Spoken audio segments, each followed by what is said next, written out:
안녕하세요. 오늘도 사연 살롱을 찾아주셔서 감사합니다. 눈에 넣어도 안 아픈 딸아이를 키우고 있는 평범한 아줌마예요. 남편은 바쁜 회사 생활 중에도 딸에게 애정도 듬뿍 쏟고 제게도 늘 다정한 가정적인 사람이죠. 대학에서 심리학을 전공한 저는 전공을 살려 아동심리학 상담사로 일하고 있어요. 주위에서는 엄마가 심리 상담사니까 애들 정서교육은 걱정 없겠다고 하시는데요. 솔직히 그렇지는 않아요. 아동 심리는 전문가인 저에게도 쉽지 않은 분야거든요. 아이들마다 성향이 다르고 환경과 성격도 달라서 저도 아이를 키우면서 당황할 때가 한두 번이 아니었거든요. 하지만 저에게는 아이를 키우는 것보다 더 어려운 일이 있었어요. 바로 아기를 갖는 것이었죠. 그럼 지금부터 저와 제 딸의 출생에 대한 이야기를 시작해 볼게요. 제 딸은 올해 초등학교에 입학을 했어요. 적응을 잘할까 걱정했던 우리 부부의 염려와는 달리 딸아이는 유치원보다 100배는 더 좋다며 신이 났더라고요. 그 모습에 저는 한시름 놓을 수 있었죠. 우리 딸은 자기 일도 똑부러지게 하고 집안일도 잘 돕는 기특한 딸이에요. 하지만 저는 이렇게 예쁜 딸에 대해 막연한 두려움을 가지고 살고 있어요. 딸에게 털어놓아야 할 진실이 있거든요. 그건 바로 딸아이가 제가 낳은 친딸이 아닌 입양아라는 사실이에요. 우리 부부는 딸에게 직접 입양 사실을 알려주자고 이미 합의한 상태예요. 그 시기가 문제이긴 하지만요. 이런 결정을 하게 된 건 딸아이가 혹여 밖에서 자신의 출생에 대한 얘기를 접하고 상처받지 않을까 하는 노파심 때문이에요. 그래서 먼저 아이에게 진심을 담아 얘기해두려는 거죠. 더군다나 제 딸의 경우는 일반적인 방법으로 입양된 게 아니라서 진실을 밝히는 게 더 두렵고 힘든 상황이에요. 이 이야기를 하기 위해서는 저와 제 친구에 대해 이야기를 해야 할 것 같네요. 저에게는 초중고 시절을 함께 보낸 절친이 있어요. 소위 말해 간도 쓸개도 다 빼줄 수 있을 만큼 절친한 친구죠. 우리는 초등학교 1학년 때 같은 반이 되면서 친해졌어요. 저랑 성격도 잘 맞고 말도 잘 통했죠. 무엇보다 좋아하는 만화가 같았고요. 어린애들은 코드 하나만 잘 맞아도 바로 친해지잖아요. 우리가 바로 그런 경우였어요. 순정 만화를 좋아해서 방과 후 친구네 집에서 같이 보다가 절친이 되었거든요. 수첩에 스티커도 함께 모았고요. 반이 갈라져도 방과 후에 늘 같이 놀았고 서로 집에도 자주 놀러 가곤 했죠. 동네가 같다 보니 중고등학교도 같은 학교를 다닐 수 있었고요. 둘 다 외동딸이다 보니 친구지만 자매 같은 사이기도 했어요. 엄마들도 그런 점을 좋아하셨죠. 늘 같이 붙어 다니고 공부도 같이 하니 성적도 늘 비슷했어요. 그렇다 보니 대학도 같은 대학교에 들어가게 되었고요. 물론 과는 달랐지만요. 저는 심리학과에, 친구는 국문과에 들어갔거든요. 시간이 흘러 2학년이 되었고 하루는 친구가 저를 찾아와 그러더라고요. 같은 과 선배랑 연애를 하고 있다고요. 그동안 연애 사실에 대해 언질도 없던 터라 전 많이 당황스러웠어요. 그동안 저랑 친구는 사소한 일까지도 모두 터놓고 지내왔으니까요.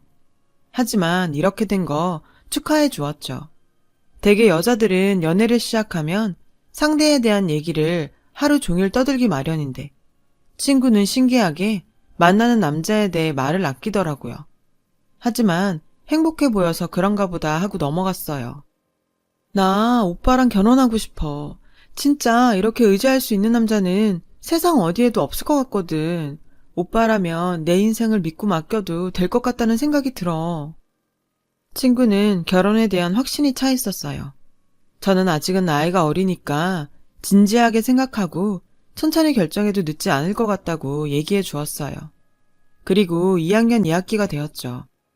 저는 종강한 직후에 동기를 통해 현재의 남편을 소개받아서 사귀게 되었어요. 그런데 3학년 올라가기 전 방학 때 친구 아버지의 소식을 듣게 된 거예요. 돌아가셨다고요. 급히 병원으로 옮겨졌지만 이미 늦은 상태였다더군요. 소식을 듣고 곧바로 친구네 집으로 달려갔더니 친구가 정신줄을 놓고 울고 있더라고요. 저도 친구를 끌어안고 같이 울었어요. 부모의 죽음은 누구에게나 아픔이 되겠지만 이런 경우엔 더더욱 그랬죠. 아버지가 스스로 이런 선택을 하시기까지 가족들 누구도 낌새를 채지 못했다더라고요. 그러니 친구도 친구 어머님도 충격이 클 수밖에요. 장례를 치르면서야 친구 아버지께서 도박에 빠져 계셨다는 사실을 알게 되었어요. 빚쟁이들의 난입으로 장례식장이 아수라장이 됐었거든요. 친구와 친구 어머니는 날벼락 같은 상황에 정신을 놓을 지경이었어요. 갚아야 할 빚이 모녀가 감당할 수준이 아니었거든요. 어수선한 분위기에 장례식도 제대로 못 치르고 끝이 났어요. 몇 달 뒤 친구는 자퇴서를 내고 말았죠. 이후 닥치는 대로 아르바이트를 구해 돈을 벌어야 했어요. 허구한 날 집으로 빚쟁이들이 찾아와 난동을 피웠고 그 와중에도 친구와 친구 엄마는 엄청난 빚을 갚기 위해 돈을 벌어야 했어요.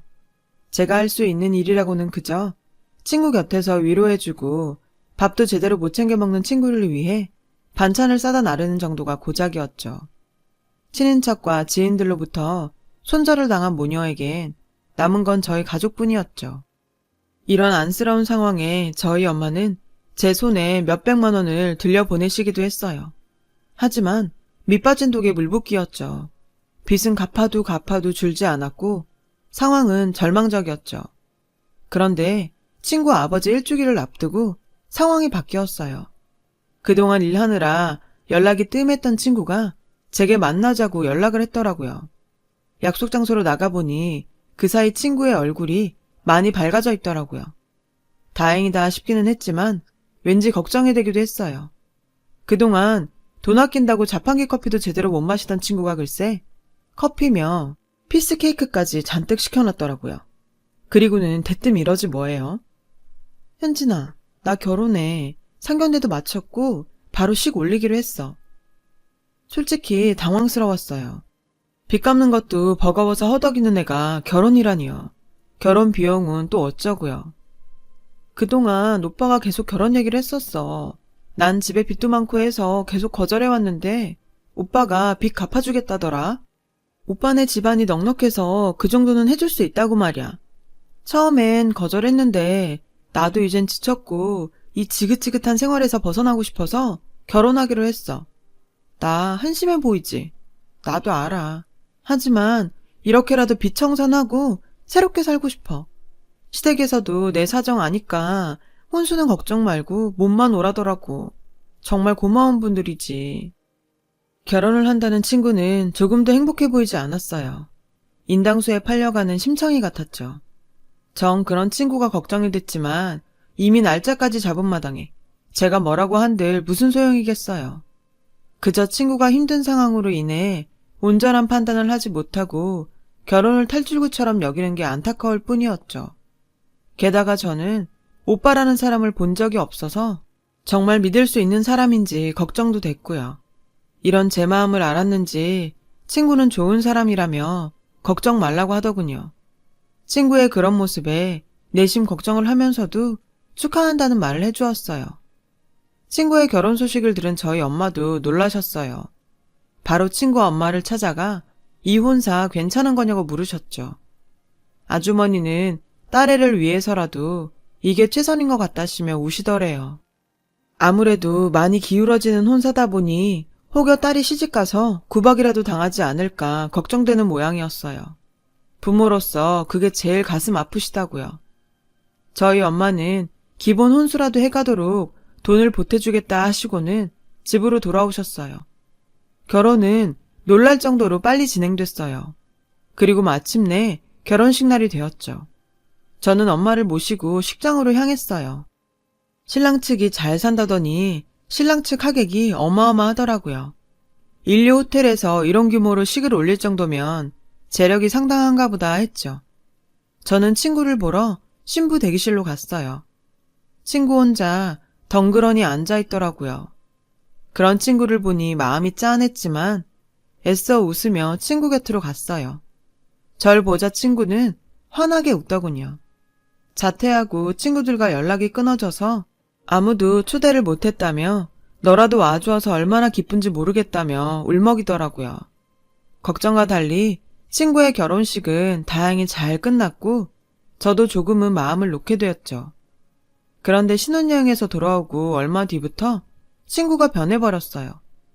처음엔 통화도 자주 하고 주말에 만나서 쇼핑도 하면서 잘 지내왔는데 갑자기 연락이 끊어졌지 뭐예요. 문자를 보내도 피곤해서 집에서 쉬겠단 말만 하고 왠지 저를 피하는 것 같았어요. 그렇다고 결혼한 친구 집에 함부로 찾아갈 수도 없어서 친구가 먼저 연락을 할 때까지 기다릴 수밖에 없었어요. 그래도 그동안 짧은 통화나 문자 정도는 나눌 수 있던 친구가 반년 정도 지나자 전화도 안 받고 문자에 답도 없더라고요. 걱정 끝에 저는 친구 집으로 찾아갔어요.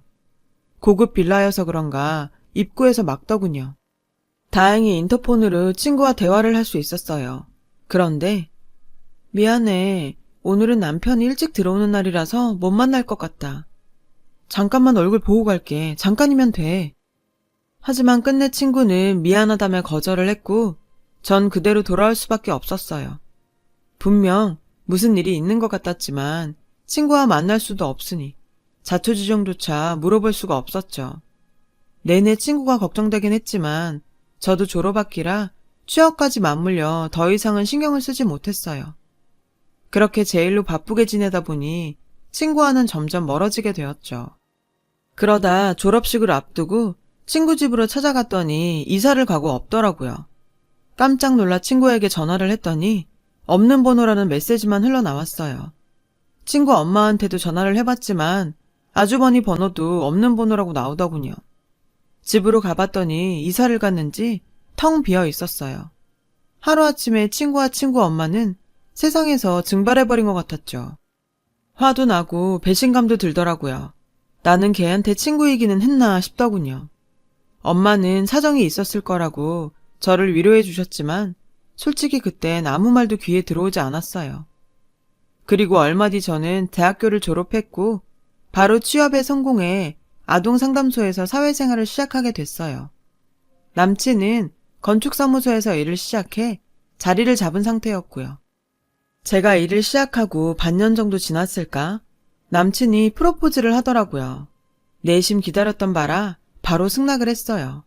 이후 양가 부모님의 허락을 받았고 결혼식까지 순조롭게 진행되었어요.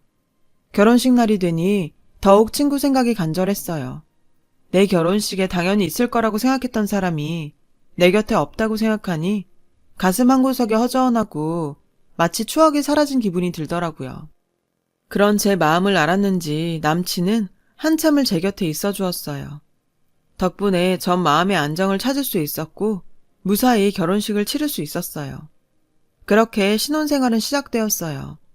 대개는 신혼생활을 즐기다가 아이 계획을 세운다고 하는데 우리 부부는 워낙 아이를 좋아하는 데다 남편도 저도 외동으로 자란 탓에 조금 일찍 아이 욕심을 부리기로 했어요. 시부모님께서도 한 살이라도 젊을 때 아이를 낳아야 덜 힘들다며 저희들 생각에 힘을 실어주셨죠. 그래서 그날부터 몸 관리도 하고 본격적으로 임신 준비를 했어요. 하지만 원한다고 바로 가질 수 있는 게 아니더라고요. 다른 사람한테는 너무도 쉬운 일이 저희 부부한테는 세상 무엇보다 힘든 일이더라고요. 저도 남편도 술, 담배도 안 하고 건강한 몸이라서 기대를 잔뜩 했던 터라 임신이 안 되자 너무 힘이 들었어요. 혹시 나 때문에 임신이 안 되는 게 아닐까 걱정이 됐고 하루하루가 우울했어요. 그럴 때마다 남편은 아직 젊으니까 조바심 내지 말고 기다려보자고 했지만 초조한 마음은 가시지 않았죠. 하루는 친정엄마가 절 부르셨어요. 소갈이하지 말고 병원에 가보자더군요. 겁이 나기는 했지만 병원에 가서 방법을 찾을 수 있다면 그게 낫겠다 싶어서 산부인과에 가게 되었어요. 접수를 하고 이런저런 검사를 끝내고 상담을 받았어요. 전 의사 선생님을 보자마자 자리에도 앉기 전에 제가 불임이냐고 물었어요. 선생님은 일단 자리에 앉으라시며 호르몬 수치도 그렇고 신체적으로는 이상이 없다고 했어요. 그런데 왜 임신이 안 되냐고 물었더니 스트레스 때문인지 혹은 다른 요인 탓인지 현재로서는 알 수 없다고 했어요. 결국 난임의 원인을 찾지 못한 채 시험관 시술을 권유받았어요. 집에 가서 남편한테 시험관 시술 얘기를 꺼냈더니 남편은 꼭 그렇게까지 해야 하냐며 못마땅해 하더라고요. 아직 나이도 있으니 기다려보자고요. 하지만 저는 할 수만 있다면 하루라도 빨리 아기를 갖고 싶다고 남편을 설득했어요. 일주일 정도 고민을 하던 남편은 결국 제 뜻을 따라주었고 우리 부부는 시험관 시술을 받게 되었죠. 처음엔 초음파 검사와 함께 배주사를 처방받았고 며칠 뒤에는 난자 채취를 했어요. 이틀 뒤엔 난포 터지는 주사도 맞았고요. 후기에 몸도 마음도 많이 지친다고들 했지만 전 그럭저럭 참을만 했어요. 아무래도 아기에 대한 열망이 강해서 그랬던 것 같아요. 하지만 기대가 크면 실망도 큰 법이라고 하죠. 그 말이 맞더라고요. 병원에서 시키는 대로 열심히 따랐지만 임신이 되지 않았거든요. 그렇게 몇 달이 지나도 소식이 없자 조금씩 지쳐가기 시작했어요. 시술을 받기 전보다 더 절망스러운 상황이 되었고 우울증까지 찾아왔죠. 그렇게 이젠 거의 포기 상태까지 갔던 어느 날 기적처럼 우리 부부에게 아이가 생겼지 뭐예요. 그것도 전혀 생각지 못했던 방식으로요. 지금도 저는 그날을 잊을 수가 없어요. 그날은 제가 평소보다 일찍 퇴근을 하게 된 날이었어요. 이제와 생각해보면 그것도 다 운명이 아니었나 싶어요. 그러지 않고서는 불가능한 일이니까요. 엘리베이터에서 내려보니 저희 집 현관문 앞에 커다란 상자 하나가 놓여있지 뭐예요. 택배를 시킨 것도 없어서 우리 집으로 온 게 맞나 한참 두리번거렸죠. 테이핑 처리도 안 되어 있길래 혹시 쓰레기가 아닐까 생각했어요. 그래서 상자 윗부분을 살짝 열어봤는데 글쎄 그 안에 아기가 들어있지 뭐예요. 새근새근 잠들어 있는데 천사 같았어요. 분홍색 베넷 저고리에 속삭이에 쌓여선 곤히 잠들어 있는 그 아기는 한눈에 봐도 태어난 지 얼마 안 된 것 같았어요. 너무 놀라서 순간 패닉 상태가 됐죠. 정신을 차린 저는 일단 안으로 데리고 들어갔어요.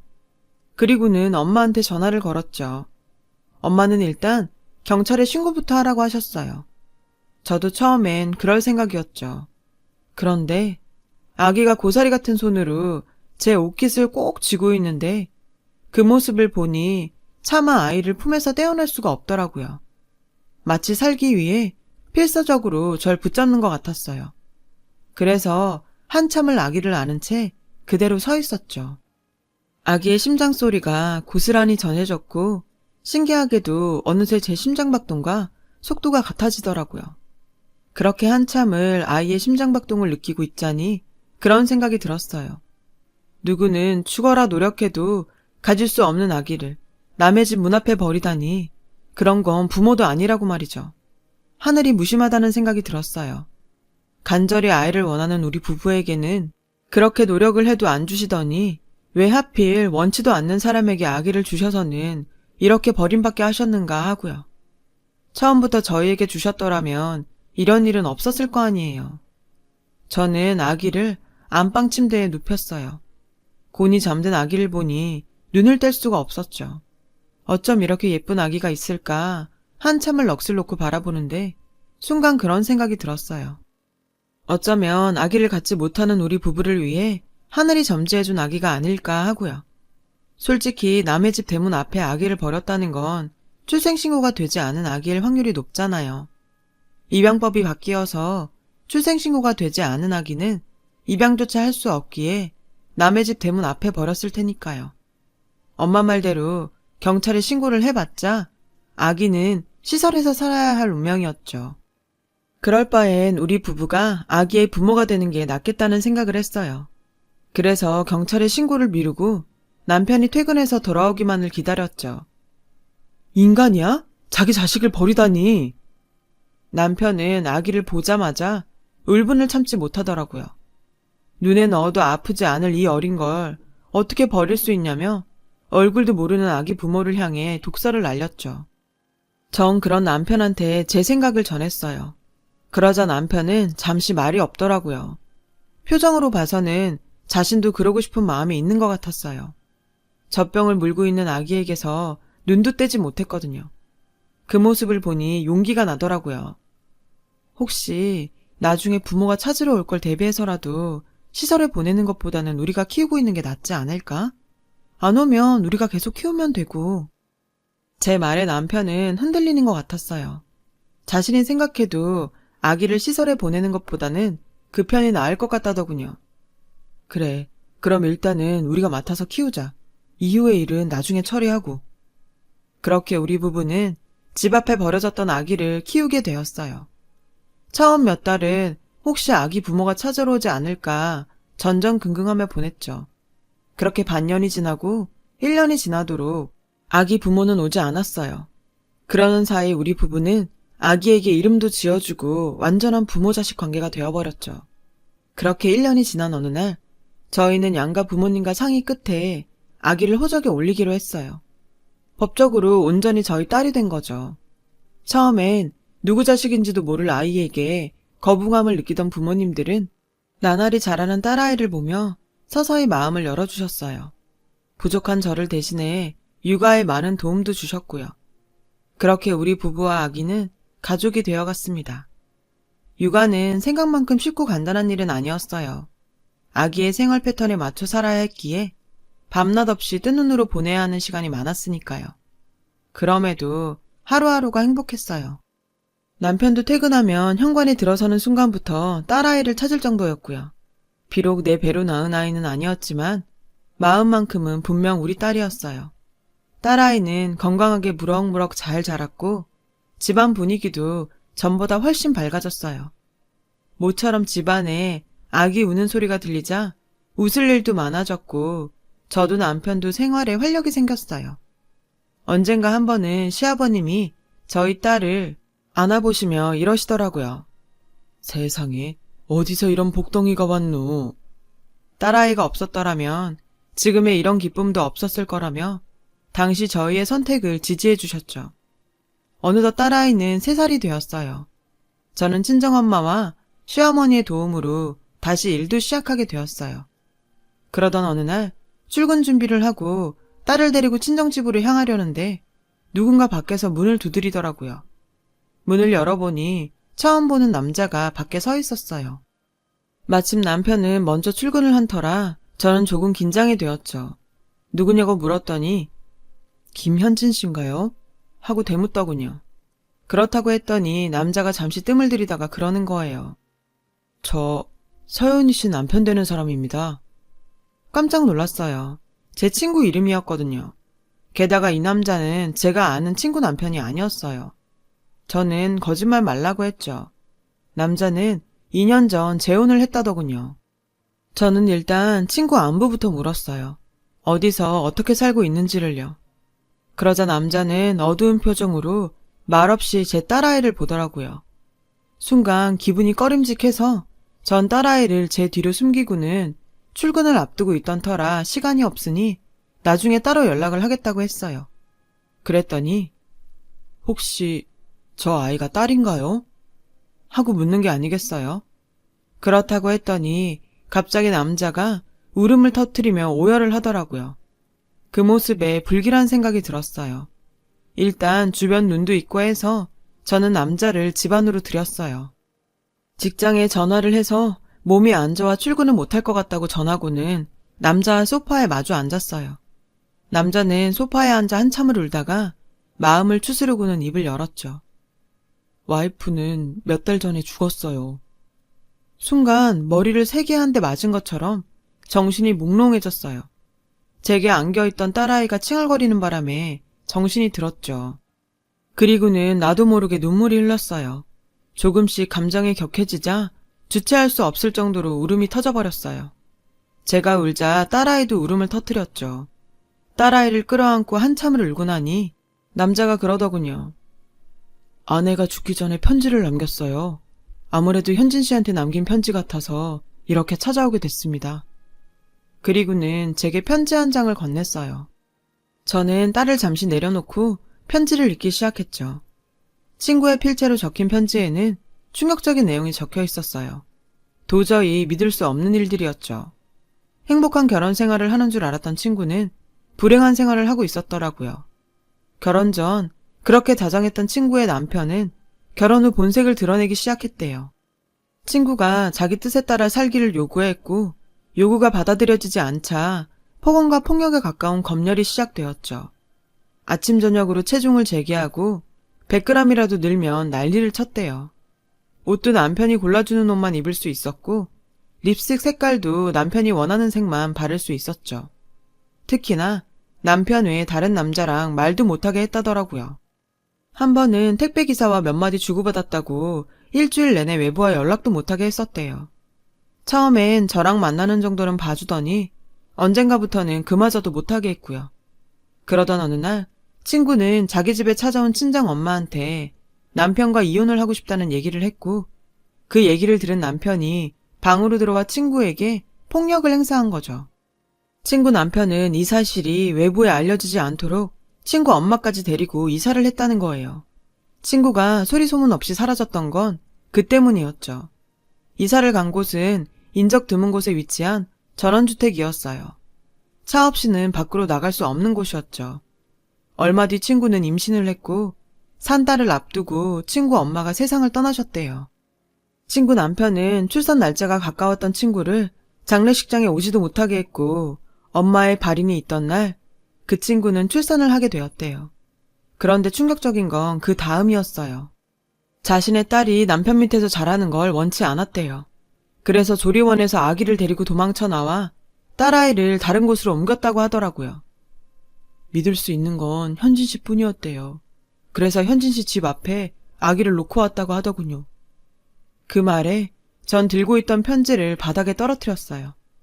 제 딸의 생모가 제 친구였다니 믿을 수가 없었거든요.